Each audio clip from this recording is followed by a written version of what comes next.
Yeah. Okay, hey, we're going to get started. If you're watching online or recorded later on in the process, we've been all day dreaming about district assembly, and we've had several workers and pastors in here, had a great day.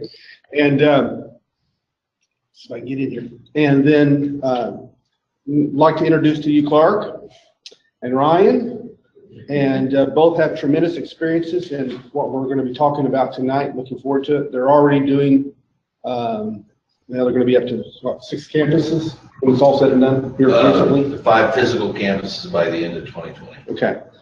So they're on target to get that done. And so we have people here in the building, and then you'll be online. So we welcome you. And I'm just going to turn over to Clark, and he's going to begin to talk to us about what that would look like and how we can go about doing it, and maybe some of the pitfalls of that. If you are watching or listening, feel free to go ahead and you can type in questions just like in L2, or you can ask questions later on. We have the system hooked up to a sound PA system, and so we'll be able to hear you. All right? So blessings to all of you, and I'll turn it over to Clark. All right. I'll just start by telling you the Crossroads story, kind of our journey. Our lead pastor became the lead pastor at Crossroads coming up on 5 years ago. Just over 4 years ago. And Ryan's been there for about 7 years or so. And so our lead pastor felt like this was going to multi-site was one of our main strategies for a growth engine. And the idea was that, is that the echo? That's people coming online. Oh, okay, got it. They're not muting. If they mute themselves, that'll go away. Got it. So anyway, the growth strategy, one of our main growth strategies is going to be going to multi-site. And the simple concept of it is if one site grows at 10% a year, what if 5 sites grow at 10% a year? And so can we, whatever is in our DNA that's propelling us forward into growth, what if we just replicated that and all boats were rising with the same water? It would be exponential growth as opposed to additional growth. And so that was the general concept. He mulled it over for a while and then said, we've talked about it enough, let's do it. And one of our values is do it now. And so we talked to a few experts, and they said, well, a good church plant is anywhere from minimum 1.5 to 3 years of preparation. And so he took in all the data and thought it through, and he said, let's plant 9 months from now, okay? And so he had asked that we come up with a 9-month plan divided into 3 trimesters, write it out as to what we're gonna do. We were looking for where we felt we were supposed to plant. And in my world and in Tim's world, Warsaw kept coming to us, which was a sizable town, but it was 40 minutes plus south of us.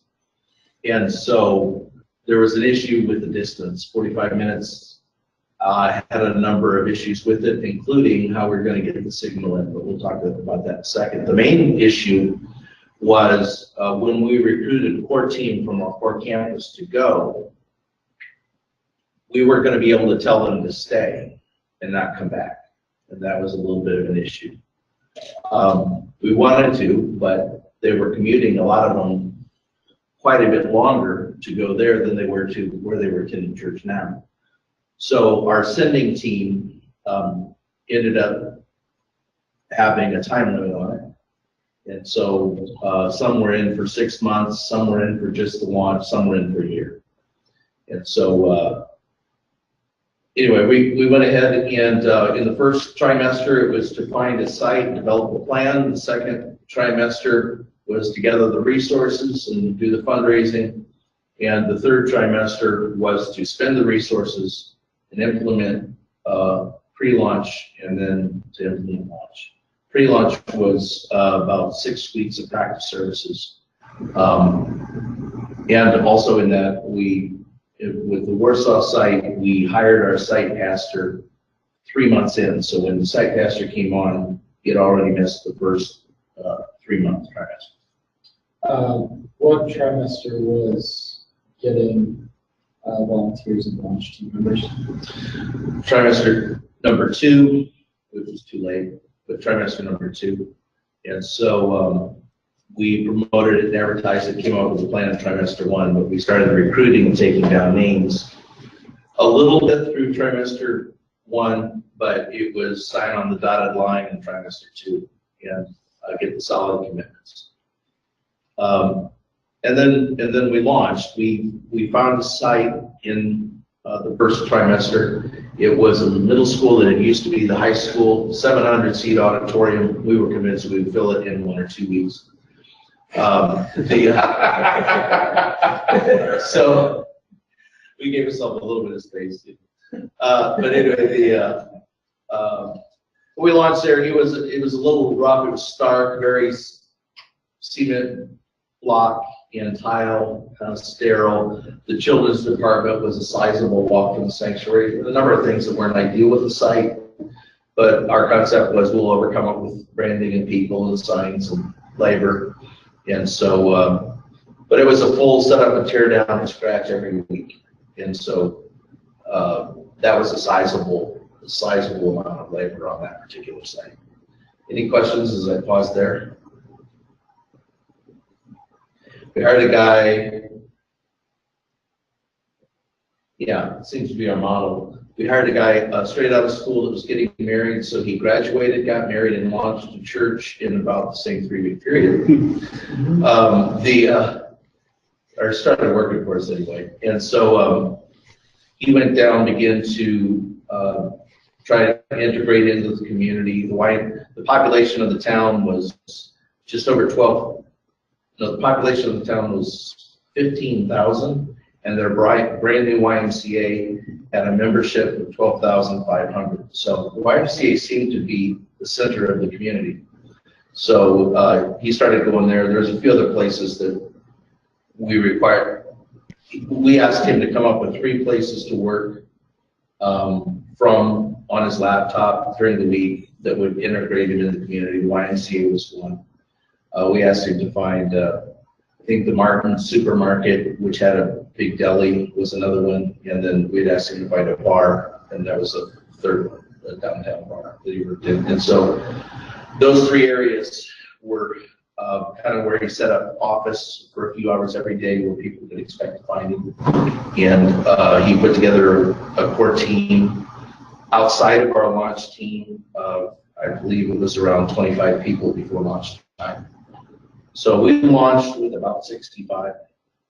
The thing about them coming back is we really wanted, and they did a pretty good job of handing off the positions, the volunteer positions. Did a pretty good job of handing the positions off, but it was still a kick in the gut when 6 months kicked in and some people came home.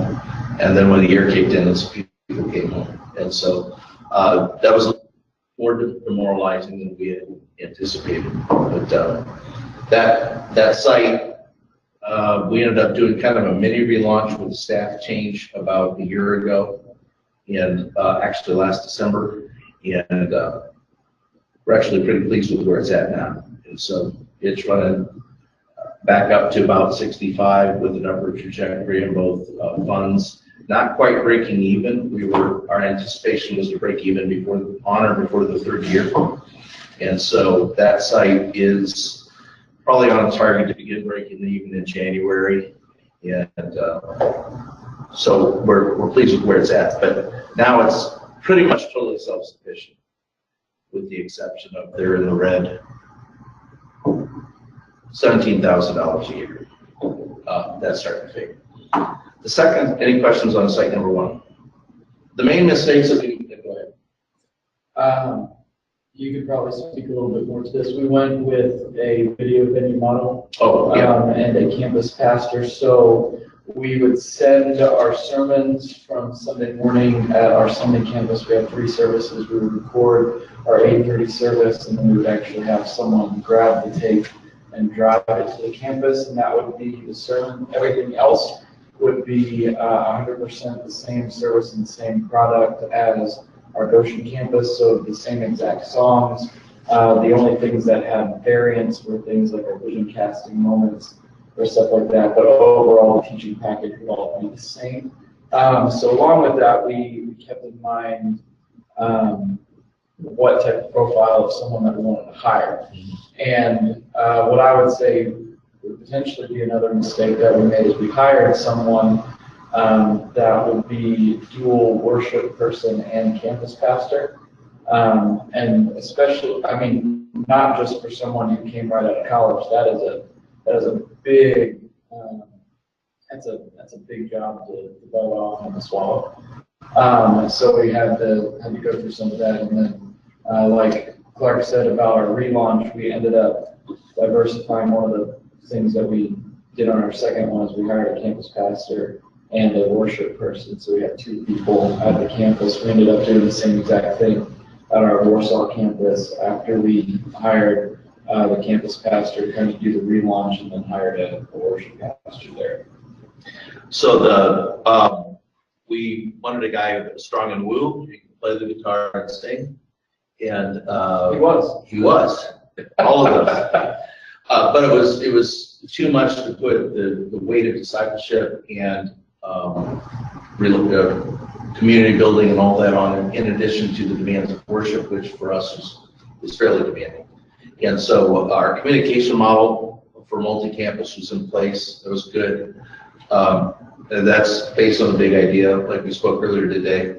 But it was a bit much. So Warsaw had a bit of a mini restart, and it's now about where we wanted it to be a year and a half in, and we're 2.5 years. Going on to Mishawaka.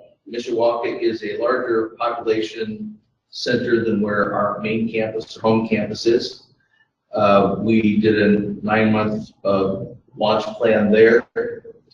Actually, same fairly model almost as far as Marshall came on. He was a year out of school, but he left his job with Olivet, got married, and joined us all in about a 3-week period. And went into a partnership at the Battelle Center, which was a redone theater, community center in downtown Mishawaka. Great location. And we relaunched from there. Now, with that core team, Marshall came on earlier, was able to be personally involved in recruiting the core team. And that core team's marching orders were to never come back. They were to go, and that was to be their church forever and ever on. And so they signed up to do that, and they did that. Now, the core responsibilities for our site pastors is we expect a lot of investment for those that preach on the platform. Minimum of 8-hour investment in the message that particular week that they speak, and whatever they need to do ahead of time. And so we only have one staff person to prepare for that for all of our sites. And so the site pastors, their job is to do discipleship, engage in ministry, follow up on volunteers, get people in the room, is their main focus. We had the 1-year birthday party 2 weeks ago, and well over 100 people were at the Mishawaka site. It's on track to break 100 as an average by Christmas. It's been in the black now for 3 months, so it's self-sustaining. And so we were really pleased with their growth trajectory at this point. Warsaw's catching up, but Mishawaka is our healthiest site plant at this point. So we're pretty pleased with that. This is being recorded. Sorry, guys. Some of the, like Clark was saying, with our model of doing video, a lot of it is consolidated resources. And that's one of the benefits with us doing sites, is that we can have our Sunday campus give all the resources to plants that they wouldn't normally be able to have. So we consolidate and centralize things like graphics, service prep, a bunch of other things like that. And like Clark was saying, 8 to 10 hours that we expect someone to speak, we consolidate that with one person so that we can free up our campus pastors and other people at the other locations to be able to do ministry stuff.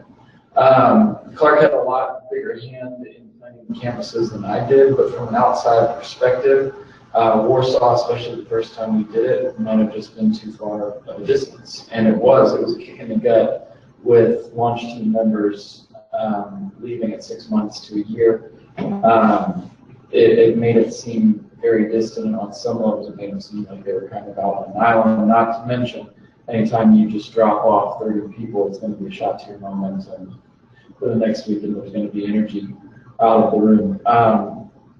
So one of the benefits that we noticed in Mishawaka is that we had a lot larger population of people that were going to our summer campus in Goshen that were already living halfway in between our Mishawaka new site and our Goshen site. So it's a lot easier to sell for us to say, hey, this is still going to be Crossroads, the same DNA and everything that we're doing.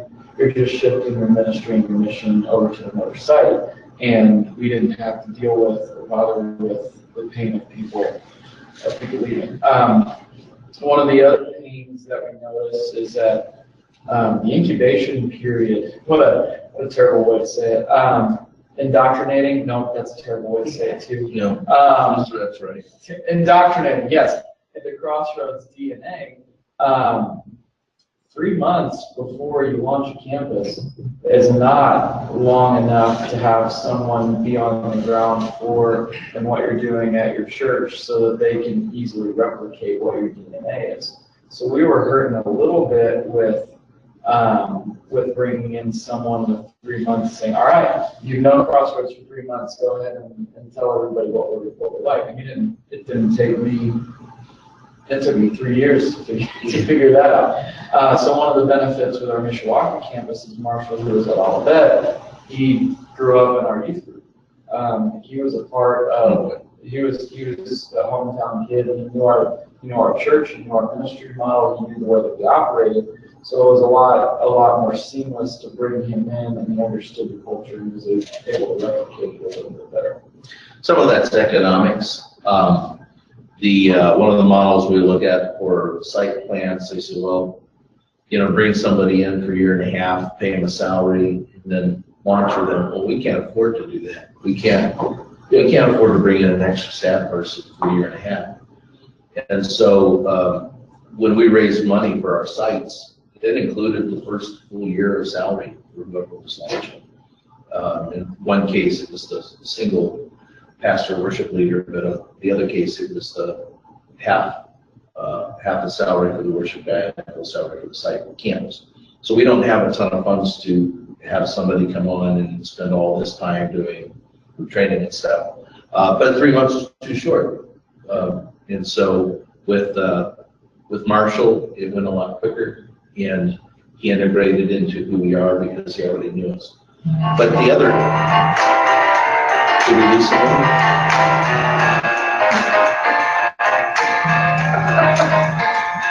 Please hold. They still on? We're good. Okay. Back to the economics of it. In our model, with money resources not really being there for us, we run about 1,700 on the weekend, and we bring in less than 1.2 million a year, and so things are pretty tight for us as far as financial resources. And so with that in mind, the economics of site as a strategic growth point was good for us because we are spending that money on graphics development, we're spending that money in our communication loop, we're spending the money for somebody to craft series and sermons, we're spending money on big events, and so we just replicate those things. We use them again, and we replicate them. So some of our large events we do not only at our home site, but we do it at the other sites as well. And so in some cases, the same team that's pulling off a big event here is going to go pull it off another time at our site. Half the team's going to go pull it off somewhere else at another site. And so we just replicate, and so the economics for this idea work for us well. We also get at the home, one of the reasons why I thought 3 months might possibly work was, scared me to death, but we're going to try it. Might possibly work was because the site guys are in our office and spending a day and a half a week with us. And so it's not like they're totally an island, we never see them. They're integrated in staff meeting, they're integrated in staff chapel on Thursday, They see the message, or pastor preaches the message on Thursday. They see the message before it ever hits their site. They know what's coming. They see all the notes. They're in the full plan that they can speak into and help plan services in advance. So while it's the same service at all sites, they have input on the front end. And so if they want to impact what the services look like and they have a good idea, well, then it's a good idea for all of us, not just for you. And so they're a part of the planning team and have a voice and influence at the table. So that's why we thought maybe 3 months would get us by, but it was still a little rough as far as DNA and understanding of the culture itself. That's why it's so important for them to be teachable too. Right. The technology of getting a signal, we say drive tape, but it was an SSD hard drive. And so we had a system that we recorded the hard drive, and then the hard drives went out on Thursday when Pastor would do what we call staff chapel. That's preaching to the camera lens and our staff. We would record what was called Plan C, and Plan C was that recording. 8:30, actually that was Plan B. 8:30 Sunday morning was Plan A, and that would be the tape that as soon as it was done recording, it was in a car and it was headed out to the sites. That the SSD drive and driving by car was as close to zero fail as we can get. And we looked at all kinds of internet options, but there was no way to get to zero fail. And part of it was we had to compress the file to upload it to the cloud, then we had to bring it down from the cloud. And if something happened in the compression, that would sometimes take up to 15 minutes, we had to start again. We didn't have another 15 minutes.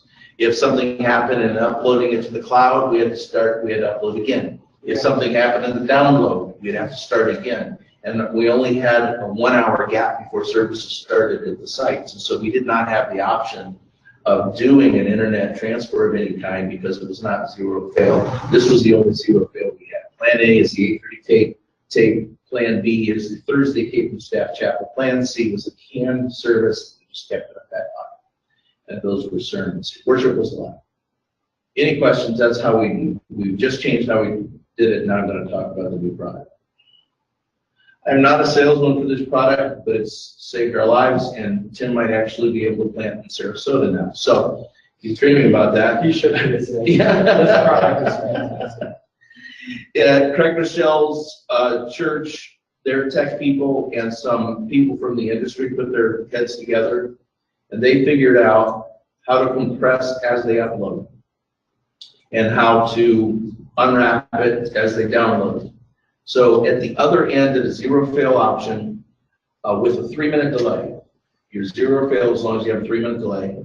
The other end operates basically as a DVR. They push record or whatever, and then they hit pause.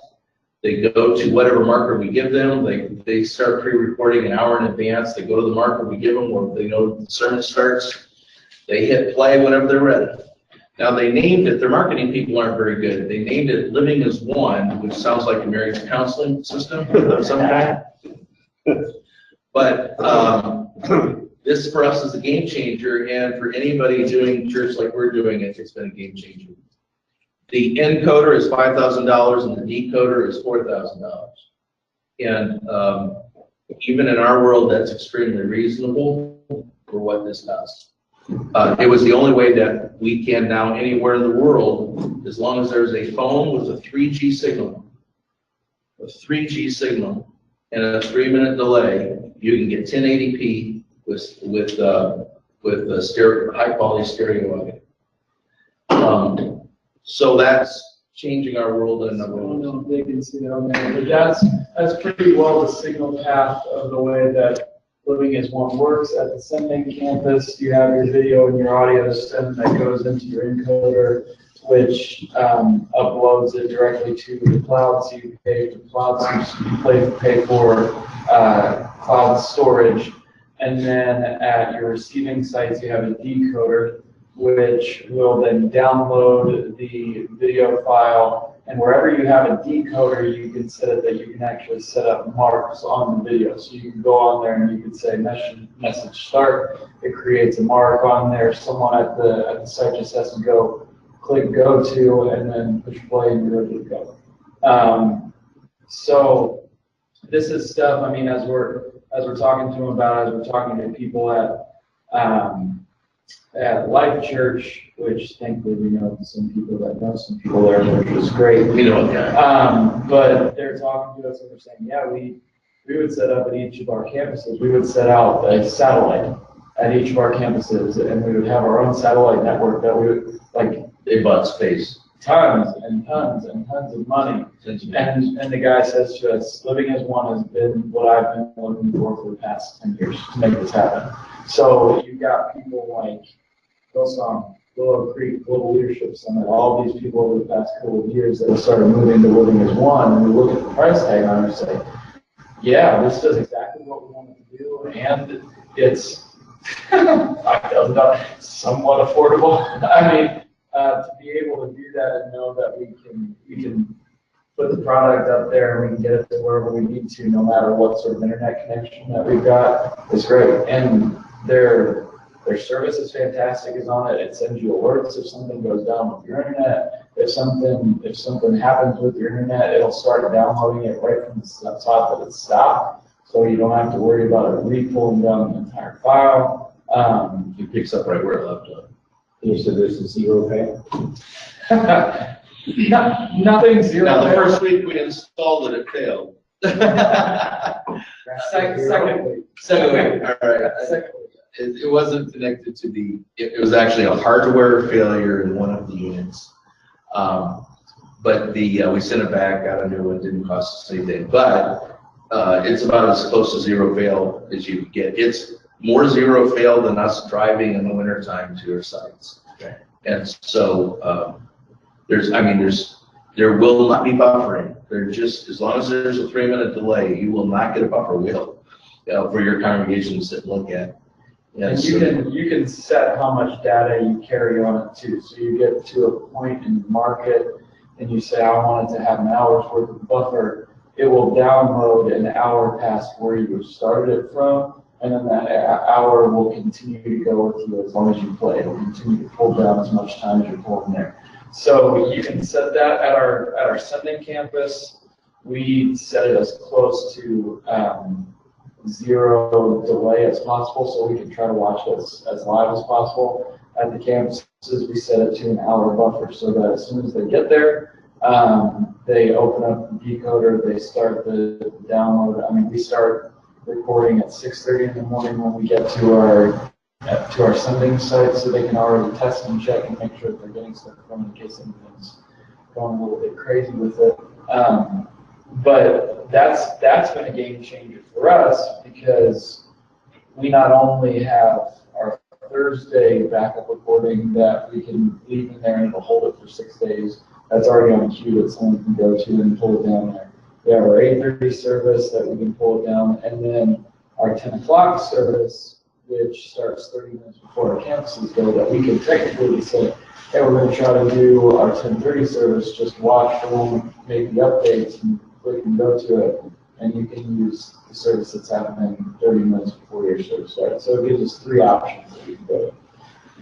Would you say the cost was for the encoders and the decoder? So the encoder was about $5,000, the decoder was $4,000, and then for the cloud storage, I think was another $500.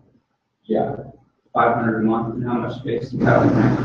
A lot, 6, 8 hours, more than that. Yeah, I got More than that.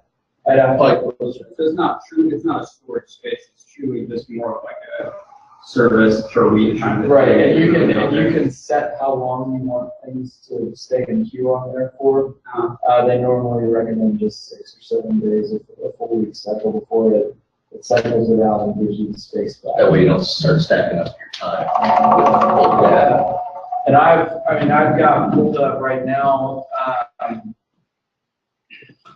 You can go, there's a control on here that you're able to go through and schedule, so you don't even have to worry about starting your encoder. If you set up your schedule on here saying 6:30, it'll just pop on and it'll just start recording. You don't have to do anything to do it.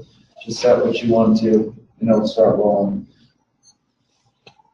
So your services at your main campus then just a little bit offset time-wise from your, just to make sure there's Because that's the live worship, live prayer, live all of that. You guys have gotten the message. You can give them a marker so that they have someone who's ready to say, okay, we want to pick up right at this point. Right. When they're ready for the message. Yeah, I wouldn't say we did it on purpose because this wasn't in play when we were setting our service actually worked out well for us. Mm-hmm. Our main campus being at 8:30 to 10 and our sites being at 10:30. Now, so And so our largest service. Is that the one you use? No, we're probably going to move towards starting to use that one, just because of the critical mass and the crowd noise. But just trying more to energy in the service. Yeah, we're trying to work out the kinks, figuring out how to set it's easy to set the points for the 8:30 service because we just do it after the first service and but figuring out how we do all the logistics of making that work. But I want to use the 10 o'clock service when we move forward. we're in the process of building out for a digital campus. So that will be a separate recording booth, and that will be using some of the same equipment to send the stream for live stream and monitor campus. And as we do all that, that means we'll also be mixing worship for the digital environment. And so really, if we wanted to, we could use, if for whatever reason, the worship through Living as One, or whatever combination there are. But right now it's mixed with a live environment. It's not acceptable. But after it's all built out and we're ready to go to live streaming, it's part of this process. It'll have good. So to that point, is each one of those campuses streaming live online while they're having, No.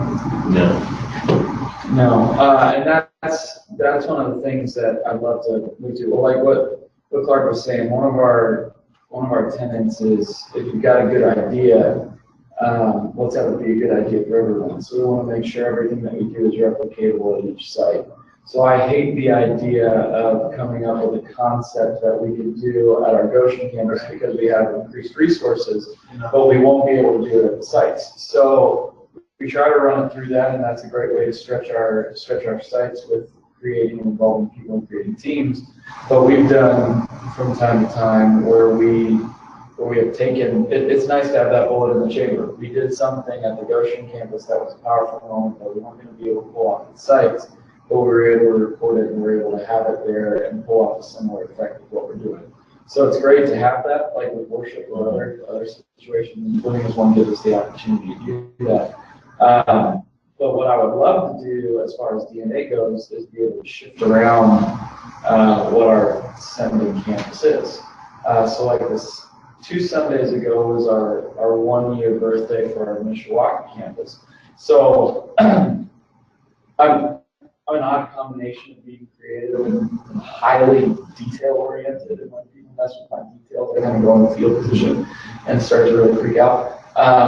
So we have a Thursday meeting 2 weeks beforehand, and our lead pastor says, "Hey, that's the 1-year birthday. What do you guys think about me going to Mishawaka and speaking for them?" And I was like, "Okay, so that means you would be here. That means you would be here at 8:30. You would do the sermon, then you would be here at 10:15.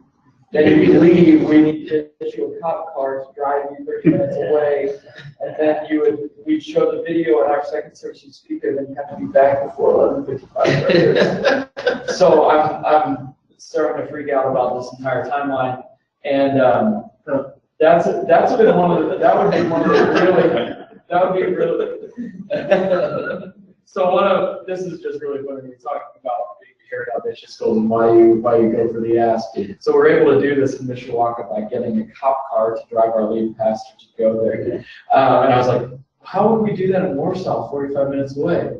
We could get a helicopter. They're not a big enough field. We could fly him in a helicopter. They do that for free. Surely they'll do that for free. But as far as DNA goes, you say we're one site at many locations. Wouldn't it be a really cool show of that to have the sermon video at not our normal Sunday campus? If we have it at a normal video venue, we shoot the sermon video there, we're able to send that video to campuses, that'd be great. So I would love to do that. That would just require having another encoder at another place in the video setup. But also we have logistics of the fact that we only have one service at the other campuses that we've got, so it'd be really difficult to do that with a 1030 service when we do for every go. Did you have a question? You started to say something a moment ago, I thought. No? I did, but in roundabout way, you got to answer. Okay, got it. Thank you. What other questions do you have about us? So how does this, you're getting the video live, is that, how are you plugging that into your presentation software? I mean, you're not downloading it, or are you downloading it? You're not downloading it, it's coming to you live. You were talking about the sermon video? Okay, it doesn't go to our presentation software. That's a good question. So the solid state drive will feed directly through a switch to our projector. And so it's a solid state drive. It has a solid state. The drive is this, I guess, but this is the player for the drive. Hyperdeck. Mhm. And so we actually plug the drive in. The drive goes into a switch that goes directly to the projector. Okay, And so it doesn't, it's not software involved.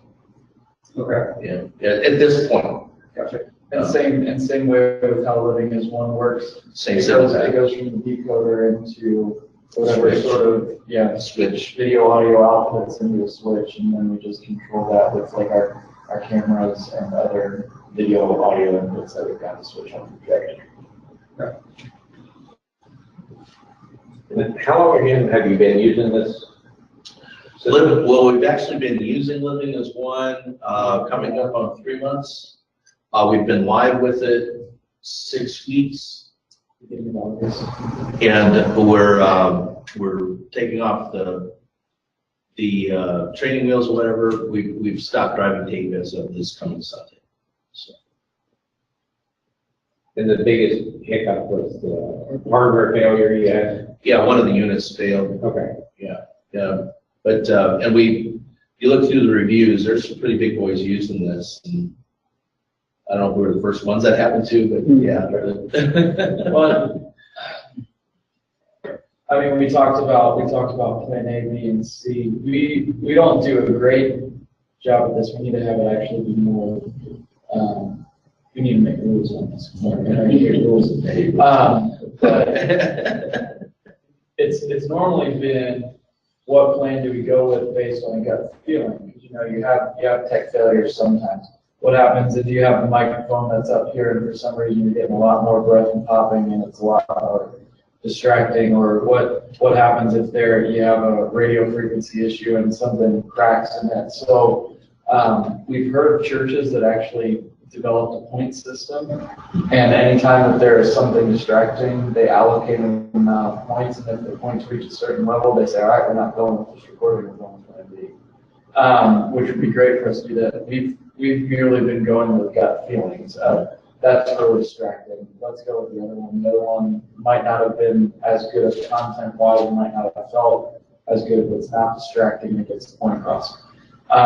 So it'd be great if we could do that, but what's cool about using this is nothing zero fail, so the amount of backup plans that we can have is paramount, So if we use 10 o'clock as our plan A, and for some reason we can't do that, we've got 8:30 as our plan B, we've got Thursday morning our sermon recording as our plan C, and if all of those things fail, we know that we've got our campus pastors and other people that have looked through and have the ability that they can step up there and they can do live streaming if they need to. And we've never gotten to that point. By the way, our sermon pastors do speak on occasion. Our youth pastor does speak on occasion, but when our site pastors speak, they speak on main platform. We all get the benefit of it. There's a few times a year that we'll split up, and so there's a few times a year that for whatever reason, there's a specific moment happening, maybe something unique in the life of the site that doesn't translate overall campuses. And so maybe twice a year, they'll go live at the sites. And we won't push tape. But most of the time, if somebody else is speaking in place of the lead pastor, they do so. The site guys drive in and do so for the main platform. Explain to the guys, You call it vision casting, everybody else calls it. Oh, yeah. What do you do about the difference in, what are you talking about? Well, that's a great point. We have, every Tuesday morning, as part of our communication process, every Tuesday morning before staff meeting, staff meet and they go over the promo sheet, and that's all the different lists as the way communication comes out of the main office. And so there's a column for the main campus, there's a column for Warsaw, there's a column for Mishawaka. And the script for announcement time, which we call vision casting, the script for vision casting time is written then off of that sheet. And those scripts come out on Thursday afternoon. And the purpose of those scripts is to take whatever subject matter that site is highlighting. And the 3 different columns for our vision casting time and the live services tend to be different because of the life of the sites. And so, but every time if something's going to hit the platform, the idea is it has to fit into the vision of who Crossroads is. So we don't do Aunt Bee's, quilt knitting party on Thursday evening. I don't know, but it can only be certain subject matter to hit, and it has to fit into the vision. And so the script is written, why we call it vision casting, is those announcements are made from the point of view as how this fulfills the mission of Crossroads. And we push those scripts out. So branding is a big thing on that, and pushing out our mission and vision. So our three big tenets is we connect people with God, we celebrate the change, and we contribute to the community. And if there is something that we want to say during the vision casting time that doesn't hit any of those, then we're not doing it. It's pointless for us to do that, and we always do our best to have it fit into that narrative of we're going to do something in our town's First Fridays, which is a big thing. We're going to create a kids area that's going to give the parents the ability to drop their kids off so that they can go and they can have a fun date night. That's a great way that we can connect people with God in that way by serving. And contribute to the community. So that's how we couch all of that stuff. We're going to make sure that we put it in that area every single time we do that with vision casting. So I write the scripts for our Goshen campus for vision casting. I don't write them for Warsaw or Mishawaka. I leave that for our campus pastors. But I created and I copied them in on it because I want them to see the language. So the more that we can keep the language in front of those people, the more that they can indoctrinate them of how we fit things in. I'm not overly concerned with mandating what they say or how they say it, as long as they understand the concepts of where everything lives and they put it in the way that they say it. So you guys you don't do video announcements, it's live? No, it'd be great to do video announcements.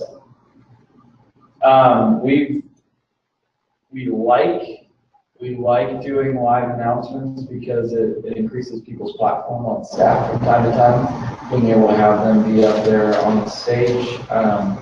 It is an additional personal moment that we can have with our staff and with other people. But we're not averse to doing video announcements, and really it's just come down as, I don't know if we would be good stewards of our time if we were allocating that much time. We need to get that done right now. To do it well for us would be a labor issue. We're pretty tight. But I'd like to do that. Yeah, we would. Be cool. Were there any questions from anybody online? Do they type or anything? No questions from anybody. Okay. You mentioned that Thursday chapel, and I know you talked to me about it. Yeah. You just briefly mentioned it. Oh, well, as part of our communications process, our pastor suggested, and I didn't ever think the senior pastor would go for this, but he did, and he suggested himself and implemented what we call staff chapel. So what happens in staff chapel is our pastor creates our plan C. He steps onto the platform, he speaks to the camera as though it's a real moment, and the staff is there, and at the close of the message, he prays, says amen, he walks off camera, and he's got this long and very silent walk down the side of the platform to the front of the sanctuary where he turns around the chair, sits down, the lights come up, and at that point, as part of our communication process, he hears from the staff as to what they think about his message. Yeah. What do you think of that? And at that point, we give feedback, what did land, what didn't land, what seemed to be powerful, sometimes suggestions, sometimes language correction, if we heard something that, Not that he was saying naughty things. Yeah. What we call bad language is Christian stuff. We call Christian stuff bad language, so. If you say something that an unchurched person wouldn't understand, and he's really pretty good about it, but sometimes things slip in and you have to make him know, don't forget, don't say it this way. So, but it's a very vulnerable, I guess I'd say, moment. Yeah. And it's great when a new staff person comes on and it's their first time to do that long walk. And they realize it's tougher to preach in this moment than it is on Sunday morning. And well, we realize that Sunday morning is our highest value outreach moment of our week. So we're going to put all of our energy into making Sunday the best hour of people's weeks. We didn't realize, or at least I didn't realize, how much that would carry over our DNA until we started having campuses. Because we started using the big idea, we identified what the takeaway was for each week. We identified what we wanted people to do, and then through our brainstorming process, we created the service. With doing that, that's probably been the biggest catalyst for our DNA going to all of our different locations. Because what we're able to do is we're able to plan out what desired outcome that we want to have, and then everything that we do goes towards it. So we have opportunities where our pastor comes with the series that he's going to be doing 12 weeks, 16 weeks from now. He presents each of the weeks of that series to our worship staff, to our campus staff, and to our age level ministry staff. We talk through it. We do some communication stuff with, maybe this is a good thing, and we craft it. Try to help craft the language of it. So there's one connection point right there where we can affect change in that. And the worship staff has the ability to take that brainstorm, create the series, all of that. That's another way that we can start crafting communication. Then Clark, Pastor Tim, our lead pastor, and I, we've been getting together on Tuesdays where we go week ahead, month ahead, where we talk about, all right, this is what's happening in 5 days, this is what's happening in 4 weeks from now. Are we good to go? Is everything still green light with everything that we've got? Is this piece good enough? Yes or no? Kill it or? Yeah. So we operate there. Then we have Thursday with our sermon recording, which is an opportunity for our lead pastor 4 days, 3 days before Sunday to deliver the message, have other people on staff help craft a little bit more communication, make sure that we're hitting the target on everything. Then we have a weekend update meeting where we do week ahead, month ahead with our entire worship staff and our campus staff, where we go through that week and then what we've got coming up the next whole week. So we've got built in 4 or 5 different areas where we're crafting the communication and making sure we're hitting the mark, and 4 or 5 options that if something smells funny or something is fishy and doesn't match up with the DNA, that we can pull it out. And either the site worship people or the site pastors are there every step of the way for influence and feedback. I think there's a reason that Ferguson at Christian Community or the Yellow Box wrote Big Idea before they wrote Exponential, and nailing down their communication process and plan before they went to, I think they're at 13 sites, and by sites, some of those are running 2,500. I mean, we're talking sizable sites. They knew that their communication plan had to be in place in order for that to actually be one church. Without the communication plan, it wasn't going to be one church. Good. All right, questions? Anybody else? More questions? Steve, are you good? Got a good take on it? I mean, I think I just need to look at the product. It's interesting. It definitely is interesting. You know, I was thinking about that the other day, and in my mind, I was thinking the only way you can do a live stream would be a cloud-based system. You know, where you have that, you've got to have that delay to make those services where you've got a live service going on here. How can you create that little bit of a delay so the timing can be right? But I hadn't heard of one of these ones, so that's interesting. Yeah. Well, I think they would be glad to have you call them if it saves you any problems, then you don't have to learn yourself. Yeah, I mean, I would definitely love to maybe get your contact information, so as I look at this, maybe check with you as I have more questions looking into this. Absolutely. Sure. And we're the novices on staff about this. Chris knows far more than we do about all this stuff. I'm actually hoping not this Sunday, but next Sunday, I'm going up to the Life Church campus up in Kansas City. Oh, excellent. And should be meeting with their tech team up there. So I probably will hear about this again up there. If that's Yes, looking, you and they will. are on there. Yes. So I didn't realize that. So I might get a firsthand viewing of that up there too. But You look at the logos of the churches using it at the bottom of their site, it's pretty big impressive. names. Yeah. Yeah, there is. So We've had so much, and I've had so much discussion about how to do it, well, different options. what your plan before this was essentially where we were headed. I don't know how you could come out anywhere else.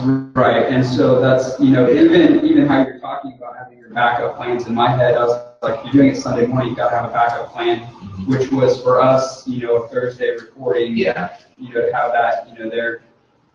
And so it's interesting, but this is if it's reliable, that's just the question. There's obviously a cost investment there though too. So you're talking $9,000 and $500 a month. So there is a financial investment to that, that has not been budgeted in our coming satellite campus. But we just have to look at that and see. But it sounds like, now, how long have you guys been on this again though? Like, you guys just started, you just went live. Yeah. Right? This has been since August.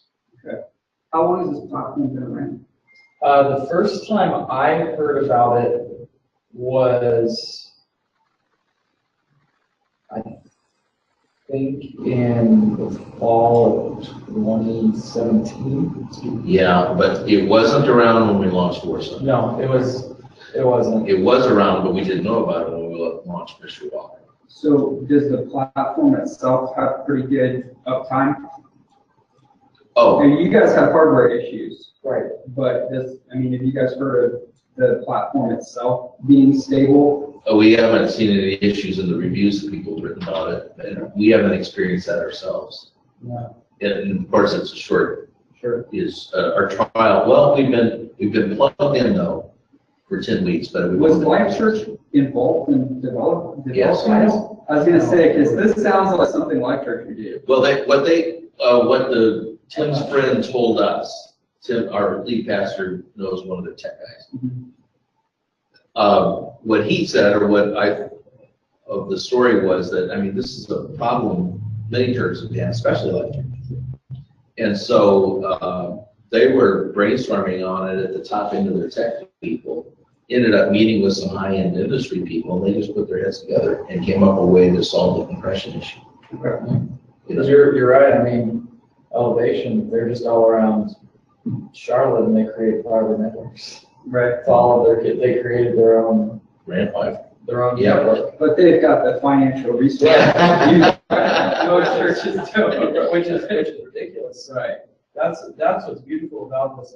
Our pastor Tim, he loves Florida, but for real, using Living as One, and Life Church, especially being the pioneer of being able to launch campuses that are away from their physical location. Yeah. This makes it possible that you could launch a campus literally wherever you wanted to. Then you just, and frankly, that's the way that we would love to have on Mod to Go, is we end up doing live streaming, which Living as One also does a live stream hosting option too, which is also another monthly rate that's based off of how much data gets pulled down, so how many people are watching it. That's how they're based at finance. So, but you do that, you have a good digital campus, you put it on the places that you need to market it, figure out what geographical location people are watching your stuff. Say, all right, we've got 100 people that are watching it in this place that's 2 hours away from where we're at. You guys interested in creating a physical site? Okay, you're now our launch team. We'll send someone out there. We've got Living as One, then we can make that happen. And that's what Life Church does. They look where the dots are from Google. So you're talking about $5,000 for the encoder, Yeah. $4,000 for the decoder, and $6,000 a year for Yes.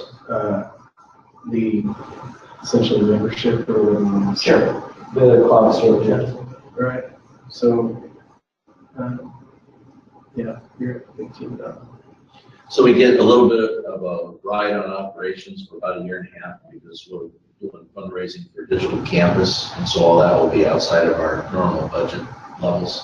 Right. But, So you're, let me see, 1,000. That's it. Because overall, I think we're at $18,000, and we have 3 decoders and 1 encoder, and we have the cloud subscription. And I would recommend having a decoder at your sending site, because that way you're able to look at your sending site, the content that you're sending, and you can create the marks for people at the other site. You have a decoder at your site, a decoder there. we have an encoder and a decoder at our site. And Plus so, you have an encoder and a decoder, Right. and a decoder at the other side. yeah, we don't have to have that. Right, In fact, and we we- sent it away. Yeah, in fact, we did it for a week. So we had our campuses set up, one of the campuses set up the points that they were doing and share it with the other sites. So it's possible to do it, it's just, it makes you feel a little bit better when you're watching to actually run on the decoder and knowing that what you're hoping is sending is actually sending in real time. Any questions? Wilson, you good? All good. Jonathan? What else? That's good? All right. Well, listen, we want to say thanks to those of you who are online watching, and appreciate your time. And we wish you the best in this. And if we can help you out in any way, I know the guys would be willing to do that. And for those of you who are there, we wish you the best on it, and we're here to help. All right. So blessings to all of you, and good night.